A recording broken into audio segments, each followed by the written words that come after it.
Dr. Lazarus Chakwera akupita ku New York mdziko la United States of America kumene akukakhala nawo pa msonkhano wa namba 79 wa mayiko a mbungwe la United Nations. Nde pamene ndikulankhula pano kuti galimoto imene yatenga president wa dziko lino yafika pano pa bwalo la ndege la Kamuzu International, ndipo molandiridwa ndi wachiwiri kwa president wa dziko lino olemekezeka a Michael Wusi, komanso mkulu wa asilikali ankhondo komanso mkulu wa polisi walandira ndithu president a dziko lino. Ndipo akafika ayenda ndithu akatsika galimoto imeneyi ayenda pa chinsalu chofira, ndipo akumana ndi atolankhani amene afunse mafunso okhudza za ulendo umenewu. Ndipo galimoto imene yatenga president wa dziko lino yatsegulidwa tsopano, ndipo president watsika ndi mayi wa fuko lino, mayi Monica Chakwera. Ndipo kuno kwa chabwino kulilongwe kulidzuwa kummawa kuno tikudziwa kuti ndi nthawi yotentha, kukhale kukutentha ndithu masiku amenewa, ndipo kuyenda pa chinsalu chija chofira president wa dziko lino, mayi wa fuko lino komanso wachiwiri kwa president wa dziko lino kufika pamene pali atolankhani. Welcome, Your Excellency. Good morning. Good morning. My name is Eunice Jovo from MBC. Your Excellency, you are going to Unga, where you are going to discuss more on the 17 Sustainable Development Goals. What issues are to be discussed affecting Malawians directly?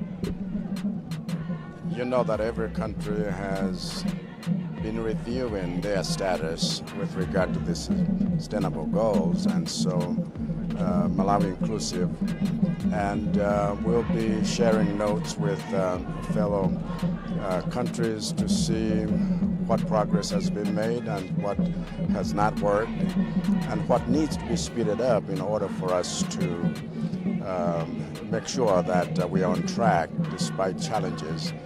And so we'll be discussing the future together as nations, as families, in order for us to help everyone. When we say nobody should be excluded or everyone should be included, no one left behind, it means that no country can truly prosper without helping others prosper too. President mukupita ku msonkhano wakulu wa dziko lonse lapansi komwe chachikulu ndi kukambirana mfundo zachitukuko zomwe mayiko onse amatsatira. Koma kumeneko ndi mfundo ziti zomwe mukakambirane zomwe zikuwakhudza kwenikweni amalawi kuno? Amalawi akhala kuvutika, tonse takhala kuvutika, pali zinthu zambiri zimene monga mayiko ena onse mogwirizana tidanena kuti pomakwana chaka cha 2030 tikhale pa mlingo wakuti mchitukuko chathu. Tikakambirana chifukwa imakhala ngati galasi yoti kodi mchakachi zayenda nziti sizidayende nziti, ndipo pali zifukwa zanji zakuti tikhoza kuonetsetsa kuti ngati tachedwa tithamange liwiro lotani kuti dziko lilonse likhale dziko lotukuka monga Malawi tikufunira kukhala dziko lotukuka ndi lodzidalira. Kodi nchiyani chimene tikhoza kuphunzira kwa anthu ena ndi zimene iwonso apambana kuti Malawi nawonso akhoza kukhala pabwino, chifukwa palibe dziko limene likhoza kutukuka palokha monga mgwirizano wa mayiko tilili. President wa dziko lino Dr. Lazarus Chakwera kuyankha mafunso kuchokera kwa atolankhani, ndipo wathu Eunice Jovo anali pamenepo, ndipo tu akuyenda pano pa chinsalu chofira, ndipo pamenepo pali mndandanda wa anthu amene abwera ndithu kuno ku bwalo la ndege la Kamuzu International kudzaperekeza mtsogoleriyu. Ndipo tu pamenepo ndikutha kuona mafumu, nduna, akuluakulu achipani, komanso tu ena akazembe oyimira mayiko osiyanasiyana abwera ndithu kudzaperekeza president wa dziko linoyo. Ndipo tu pamenepo motsogozedwa ndi mkulu wa asilikali ankhondo komanso wa polisi akuyenda ndithu kupita pa saluting dais kuti akalandire salute ya ulemu. Koma ndithu kuno kwasonkhana anthu ambiri, ndipo ngati tikumva ndithu pansipo amayi ndithu akuvina ndithu kuperekeza mtsogoleri wa dziko lino kupita ku New York. Presidential salute! Return! Arms!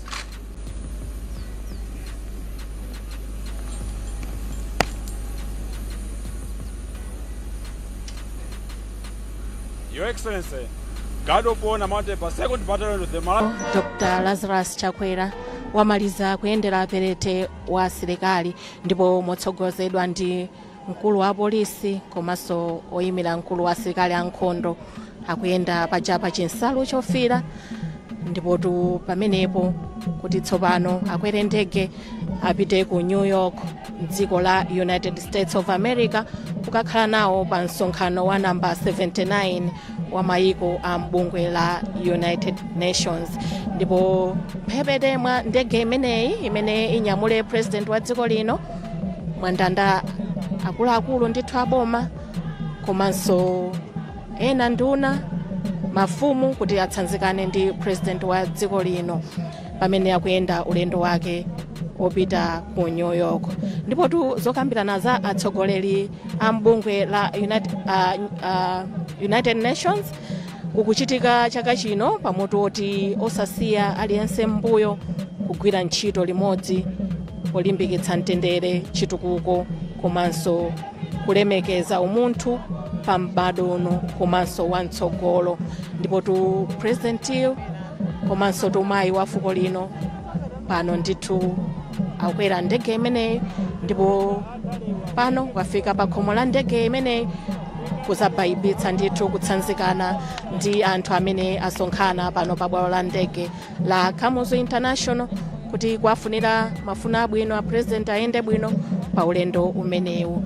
Ndipo tu anthu amene anaperekeza president wa dziko lino pamene pafupi ndi pamene paima ndege imeneyi tsopano akuchokako kuti apereke mpata ku ndege imeneyi kuti tsopano itha kunyamuka pano pa bwalo la ndege.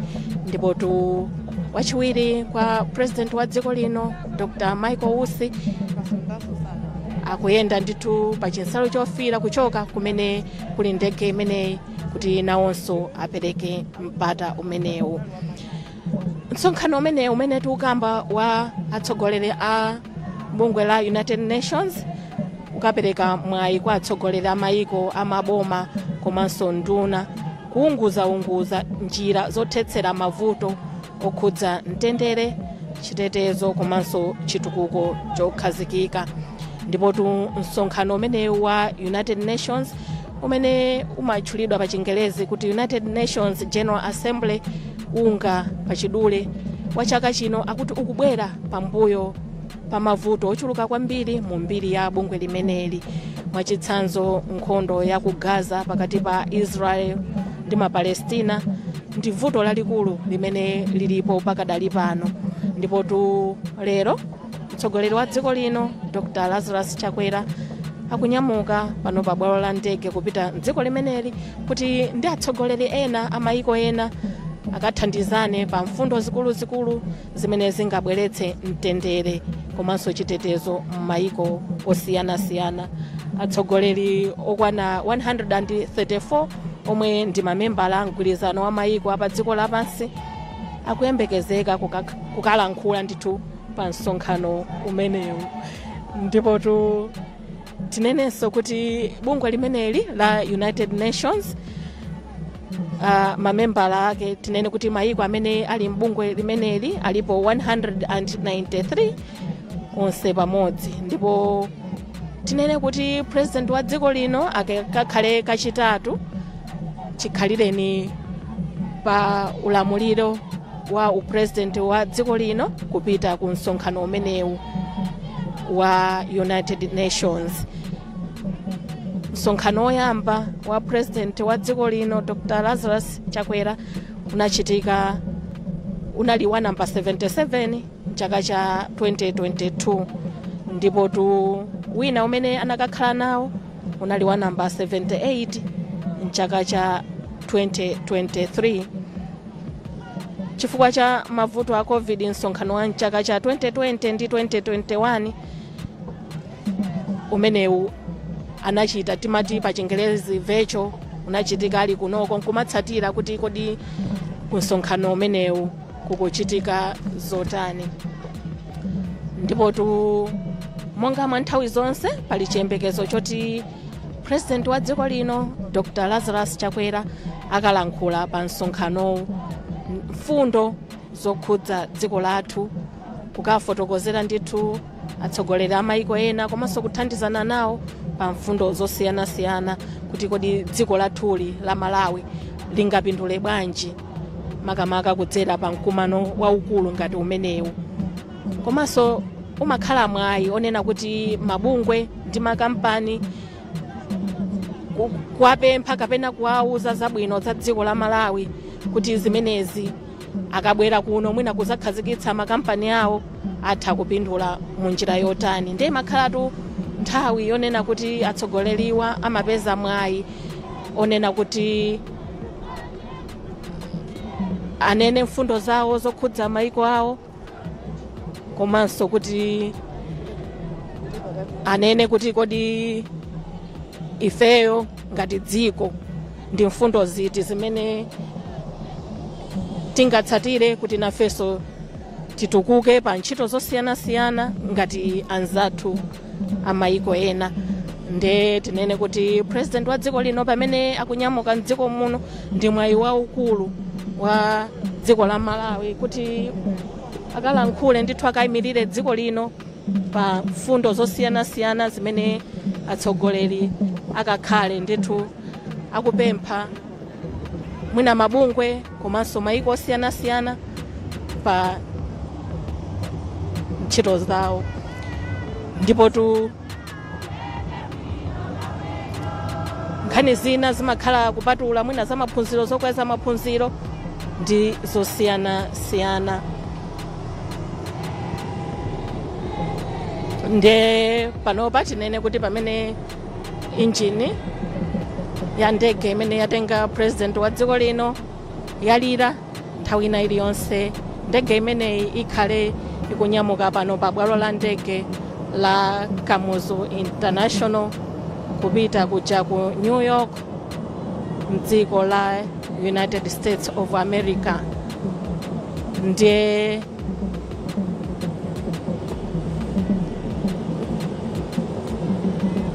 pano ndili ndi olemekezeka Moses Kunkuyu amene wandi nduna yazofalitsa nkhani mdziko muno.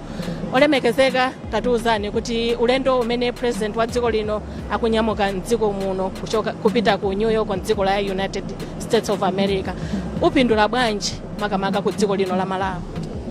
Ulendo umenewu msonkhano umenewu wa United Nations General Assembly ndi msonkhano wa mayiko onse umene umachitika chaka china chilichonse. Kumayiko kumakhala zinthu zambiri zimene zikuchitika malinga ndi masomphenya amene ali nawo mayiko. Lero ifenso tili nawo masomphenya athu ku dziko lino la Malawi kuti pofika 2063 Malawi akhale dziko lotani. Koma masomphenya amene aja amafunika kuti mulumikizane ndi mmenenso dziko likuyendera. Kuti dziko likuyenda motani dziko lonse tsopano. Chifukwa zitukuko nzopatsirana. Chiliyonse mukupanga nchopatsirana. Ngati mufuna dziko lanu likhalira digital, simungakhale digital nokha lakwane balisali digital. Mufuna kuti mumange njanji muchitu chitika ku Malawi kuno simungamange njanji yongoyenda mdziko mwanumo osalumikizana m'mayiko ena. Mukati mufuna maulendo apa ndege apite patsogolo sangapite patsogolo popanda kwina kokatera ku mayiko wina. Ndezi zitukuko zonse ndi zopatsirana. Kotero akuluakulu amene akamakumana kumakhala kuwunikira kuti tinakumananso chaka chatha. Ndeti manena zokuti anthu akwathu ali ndi njala, timati ufuna umanga misewu, timati ufuna upanga mphamvu za magetsi, tikhale ndi ulimi okhazikika. Kodi zimene zizi zayenda bwanji mu chaka chimenechi? Ngati ifeyo zatithekera, kodi zinatheka bwanji? Nanga uchoka pano tipite bwanji kutsogolo titenge ziti zoti tipangenso mchaka ichichi? Kodi nanga pamene sizinathekepo zalepherekera pati? Tipange chani kuti zitheke motengera ndi mina anzathu zawathekera makwawo? Tinapita kuja ku Victoria Falls chaka chatha pamene Smart Africa Summit. Pokamba kupita chi project ina ya Smart Africa ndiyo kuti agriculture pena malimidwe akhoza kukhala otsogozedwa ndi technology. kodi ife tapanga adopt technology kunoko kamene tikatengera kuti amene apangako zimene zidzawathekera mwa mtundu wanji kuti ife mmene tsopano tapanga digitalize dziko lathu tipanopo tsopano intaneti njopezeka paliponse kodi mulimi wakumudzi angapindula nayo bwanji intaneti imeneja kuti malimidwe ake akhale otsogozedwa ndi information imene akuyipeza mosavuta odzera pa intaneti zinthu zonse zicha akuluakulu akamakhala amakakambirana ngolo zatheka bwanji kwina zingatheke bwanji kwathu komanso amakhala okumana ndi maiko ena atsogoleri kutinso akhoza kulimbikitsa maubale amene amakhala mukudziwa ifeyo ndi amene amatithandiza dziko ku dziko komanso dziko limene limathandiza maiko ochuluka tinapita ku China pompano kumene timakakumana ndi dziko la China limene likuthandizanso maiko ochuluka kuno ku Africa ndiye kumakhala kukumana ndi magulu ngati amene aja komanso maiko ena amene palokha dzikolo lidapanga ubale ndi dziko la Malawi amalithandiza atapita chaka chatha a president kuja tinkati apatsidwako thandizo loti dzapangiza mtukula pa khomo atabwera kuno tinaona mtukula pa khomo lililonse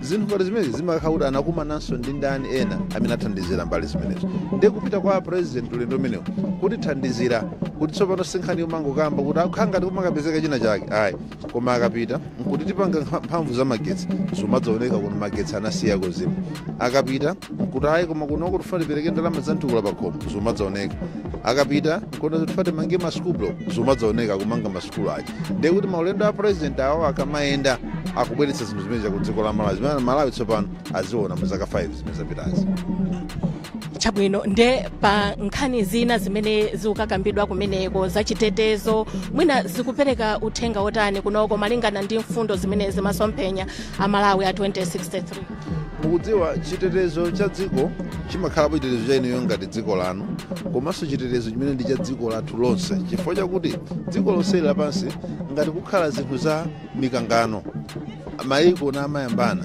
maiko aja akayambana mudzaona kuti ngakhale maiko amene ali pa mtendere maiko amene ali kuti sakumenyana zimaoneka kuti zimene zachitika kwina zija ndewu zakwina zawapanganso affect amenayo padakali pano tiyendere nkhani ya nkhondo ya ku Ukraine ndi ku Russia kumene kuja kumachokera tirigu kumachokera zinthu zina mafetereza zinthu zonse zija pano mukaona kufikira kunoko kutsidya la Africa muona kuti zayamba kudula zinthu sizikudula ku Malawi kokha maiko akunokowa tirigu adula mafuta adula fetereza adula ngati fetereza atadule anthu kuti akolole afuna kupereka fetereza kapena kugula fetereza wambiri ndiye kuti ulimi uja ukhoza kukhala odulira ngati sipapezeka subsidy muja amene akuchitira president zachitika chifukwa chani zimene foti ena awiri akumenyana kwene zapanga affect mbali zonse ndiye kuti nkhondo panopo siyongoti akumenyana dziko ili ndi dziko ili ayi koma kuti zina zimene zimapangidwa interrupt zimasokonekera akamamenyana amene ayi zimakakhudza anthu ambiri anthu akamafa kumene kuja ndi mifuti amene akufa kwina chifukwa cha zochitika zakuno chakuti ndi ambiri amene akufa kwina chifukwa cha njala chifukwa zakudya zalephera kufika kapena zalephera kupezeka ndi ambiri chifukwa cha nkhondo imene kuchita kumodzi ndi nkofunika kuti maiko onse akakumana adziunikirana kuti kodi ku Africa ndani akumenyana ndani akulakwirana kapena ndani amene kukambirana kwawo kuone kuti akhoza kuthera pomenyana kodi nanga ku Europe ndi ndani akumenyana makamaka mmene maiko onse akupita kuzisankho kumakhala nthawi zambiri kuyambika ndewu nthawi zimenezi chifukwa anthu afuna akapeze mipando anthu zimayambika ndewuzo ndi zifukwa zopanda pake mwina mukuonanso nkhale kwathu kuno anthu amathoma yankhulana zinthu zopanda pake kutukwana kapena kupangana dzipongwe zimayambika zinthu ngati zazing'ono chonchija koma zikupeza dziko la Malawi ndi kuyaka kwa dziko la Malawi anthu aja amachokera ku Tanzania kudzera ku Malawi popita ku South Africa amakwera ndege yachoka iyi anthu ena ayikwerera ku Nairobi akupita ku South Africa ena amayikwerera kaenda ku Tanzania kudzachoka pano kupita ku Zambia anthu onse aja amene amadzera pano aja kayendedwe kawo kasokonekera bizinesi yawo isokonekera chifukwa chani ku Malawiko wina wake wandale anayima pa nsanja ndi kutukwana dziko layamba kumenyana ndi akuluakulu aja kamakakumana ku United Nations nakambiranapo nkhani zachitetezo samamukambirana zachitetezo cha dziko lonse pamakambirana za maiko okha ang'ona limodzilimodzi pakumenyana komanso amayang'ana za dziko lonse kuti mukayambana maikomo zikhoza kusokoneza bwanji dziko lonse. President wa dziko lino akalankhulatu ku msonkhano umenewu zopeka chilimbikitso chotani kwa Malawi a dziko lino akamapita akuluakulu kumene kuja mapresident namakapanga nawo msonkhano umene uja kumakhalanso ena kaya nduna zimene zikapanganso atendi misonkhano ina imene inafunika kwambiri kuti ichitike ineyo ndikapezeka nawo kumene kuja UNDP atitana kuti bwerani tikulipirirani tikupatsani pokhala tikupatsani matikiti wamubwere chifukwa chakuti kwanuko taona kuti program ya digital acceleration kapena digital Malawi project mwayichita bwino kwambiri, ndipo president wanu kutsogolerani. Tikuona kuti ku Africa tsopano dziko la Malawi ndi limene internet ili yochipitsitsa. Ndatitenga timu tiyeni mukapange presentation, tikapanga zimene zija president wathu alipotero. Koma tsopano president yonso apart from nduna zake kapena anthu ena akakhala kupereka ma statement pena ndi pena, iyeyo ngati mwini wake ndiye onyamula nkhani yonseyi kupita nayo kumene adayipititsa poyamba kuti adzinena zoti tikufuna ulimi ku Malawi. Anayankhuliranso mmene tikufuna njanji ku Malawi, tikufunanso internet ikhale yotchipa ku Malawi. Anaziyankhulanso mmene muti ndiye kumene anaziyankhula kuti ni nkhani yokapanga report. Tinapangapo zakulu zatheka ku Malawi, zakulu zatheka, koma kupita chitsogolo tikufunanso zakulu. Maiko aja adziwe kuti ku Malawi kuli njala, adziwe kuti ku Malawi mphepo zimatimenya, mvula zimatimenya, koma kuti zimayambika chifukwa chani? Kusokonekera kwa nyengo. Kodi nyengo yasokonekera ndi chani? Chifukwa cha maiko ena amapanga mafakitole awo akuluakulu. Koma ndikukhulupirira ndege inonyamuka, you may want to update our listeners kuti tsopano president akunyamuka. Zikomo kwambiri anduna amenewo ndolemekezeka Moses Kunkuyu amene ili nduna yazofalitsa nkhani mdziko muno. Ndiye pamenetu ndege imene yatenga president wa dziko lino yasiya nthaka pano pa bwalo la ndege, titero kuti iyayi nafenso kulutsa kwathu tisire pomwepo president wa dziko lino wanyamuka ndithu mdziko muno kupita ku New York mdziko la United States of America kumene akukakhala nawo ndithu pa msonkhano wa namba 79 wa maiko a mbungwe la United Nations. Ndipo tu pano tsopano oyambirira kuchoka pamalo pano akhale wachiwiri kwa president wa dziko lino Dr. Michael Usi, ndipo akuluakulu aboma, speaker wa nyumba ya malamulo komanso nduna zosiyanasiyana zikhale ndithu zikuchoka pamalo pano. Ndipo tu aliyense akuyenda ndithu kulonjeka kumene kuli galimoto kuti tsopano athe kuchoka ndithu pa bwalo lino la ndege la Kamuzu International. Ndititero kuti kuulutsa kwathu kusire pomwepa ine Khadija Lapkeni malo mwa anzanga onse amene